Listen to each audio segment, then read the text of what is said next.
Sur le front nord, les lignes restent stables malgré des combats positionnels constants.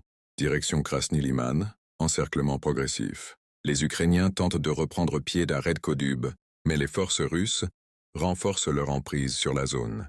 Des unités DRG ennemies sont repérées près de Novoselo. L'avancée continue dans Verkhnia, Sirovatka et vers Chandriholov. Kupiansk-Kharkiv, pression constante. À Radkovka, les forces russes consolident leur position dans la profondeur, plus 700 mètres. Près de Volchansk, les drones et l'artillerie ciblent les positions adverses. Sumy, repoussez les assauts.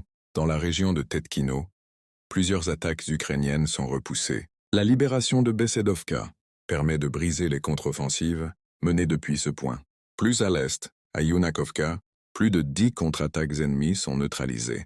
Défense aérienne et bombardement stratégique. La défense aérienne russe détruit 91 drones ukrainiens pendant la nuit, dont plusieurs au-dessus de la mer Noire. À Lipetsk et Belgorod, des frappes ennemies endommagent des habitations et font des victimes civiles. VKS and Bilan Territorial. Le VKS russe bombarde des cibles militaires dans 7 régions ukrainiennes, touchant notamment un dépôt d'armes et une usine de drones à Kiev, ainsi que des infrastructures portuaires à Odessa. Un centre de commandement est également visé à Kharkiv et Zaporizhzhia. Depuis le début du mois, les forces russes ont établi un nouveau record. Plus de 200 km de territoire conquis. Analyse de fin de journée. Les opérations russes s'intensifient sur tous les fronts. Si les combats restent meurtriers et coûteux pour les deux camps, la dynamique semble clairement pencher en faveur de Moscou, qui étend son contrôle territorial, tout en encerclant méthodiquement les dernières poches de résistance ukrainienne. Résumé du 8 juillet 2025, jour 1231. De l'opération militaire spéciale SVO, la pression russe se maintient sur tous les fronts, avec des avancées tactiques notables et un renforcement des positions acquises. Voici le bilan captivant de cette journée de combats intenses. Kherson, ciblage stratégique.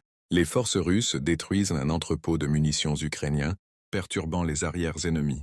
Les tirs ukrainiens continuent sur la rive gauche, touchant Kakhovka où un civil est tué et un autre blessé.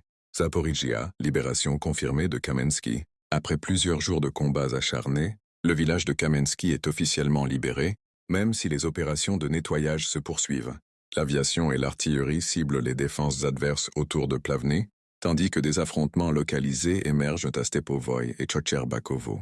Ugledar, avancée vers Iskra. Soutenue par l'aviation, l'armée russe progresse vers Iskra, dernier bastion ukrainien avant la rive et de la rivière. Wolf. Les combats restent intenses près de Voznesenka et Maliovka,